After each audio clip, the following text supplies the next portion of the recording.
It's been noted that whereas once charitable work, meditation groups, study groups and pilgrimages were optional extras for those already entrenched in ordinary church life, now it is frequently the reverse. People are now first drawn to a pilgrimage, first drawn to a World Youth Day, a meditation group or a prayer circle, and then later, if they move along the appropriate course, can find themselves embedded in ordinary practice. So I think the dynamic has thus shifted from a traditional experience of the centre, which leads to more exceptional experiences of faith, to a present-day accent on the exceptional and the occasional that may feed into the mainstay of Catholic life. And I think this shift in trajectory is supported by, but also supports, the increasing appropriation of faith as a personal and intentional choice, rather than a mere cultural inheritance. People no longer float along because of family custom or parentage. Faith is increasingly and perhaps positively now chosen, a decision to actively respond to something I have experienced or encountered. So I think the diversity of doorways can be a positive in the sense that people are choosing to go on a World Youth Day. They're choosing to be part of a prayer circle rather than simply attending Mass because that's what my parents did. If the new trajectory holds true, then pastoral initiatives will need to be diverse, evocative in presentation, certainly accessible in language, as has been pointed out, perhaps in a word more niche, and planned with attentiveness to the stepwise journey of faith. However, far from that suggesting a sensationalist or populist approach to evangelisation, it further demands that each offer relate the exuberance of an initial encounter with the flourishing that ongoing commitment and a challenging community enables. Okay, so in other words, while dropping into a World Youth Day or prayer circle is still a good in itself, hopefully it will be oriented towards a fuller experience of faith that's supported by a liturgical experience, a sacramental life, the challenge and nurturance of a community, and so on. That the less, while maybe sufficient, hopefully is always oriented towards the more. The outside-in dynamic that we have canvassed could also be extended to the Catholic school as an evangelising community, where the off-site retreat is more typically the place of transformation than the classroom. Again, an outside-in. On the subject of schools, it must be asked if the spiritual capital generated at such retreats or in other forums flow back into the main body of the school or find active support in that environment.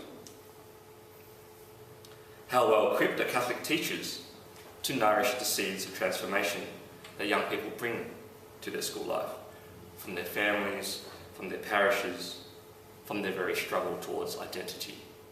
And we can assume that those seeds are in fact there. So the ecclesial location of Catholic schools as a place of learning in the service of faith calls for clear articulation before appropriate practices of evangelisation could be suggested. I think the issue of identity needs to be developed before the issue of mission can be fully expounded.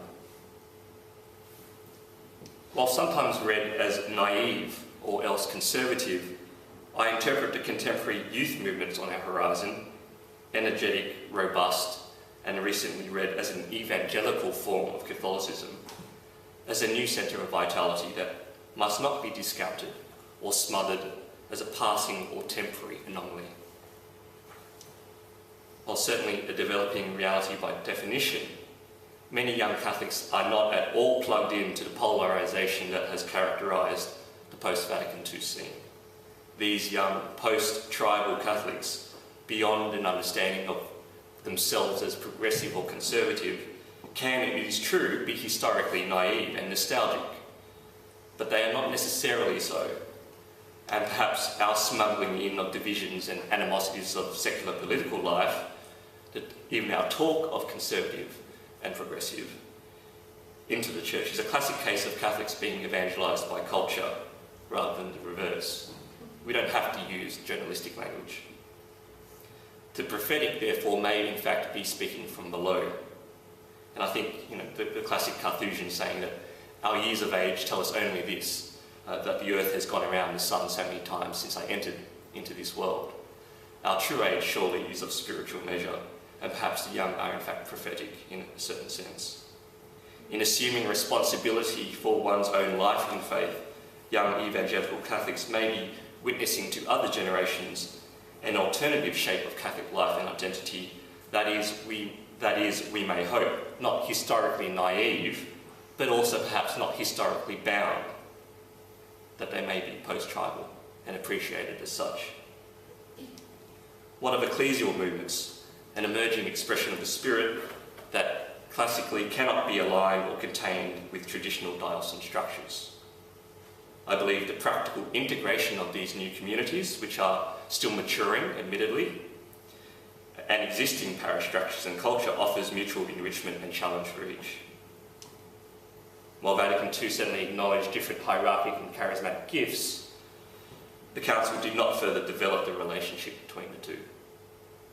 And I think this forms our project, to imagine new forms of communion for a new evangelisation. Can we envisage points of contact and exchange between new ecclesial movements and parishes without the absolutisation of either? Forms of fellowship that allow the institutional and charismatic to cohere without confusion, to exchange their different gifts while retaining their distinctive contribution to ecclesial life. Can parishes stand open to the vitality and challenge of a range of charisms in their midst?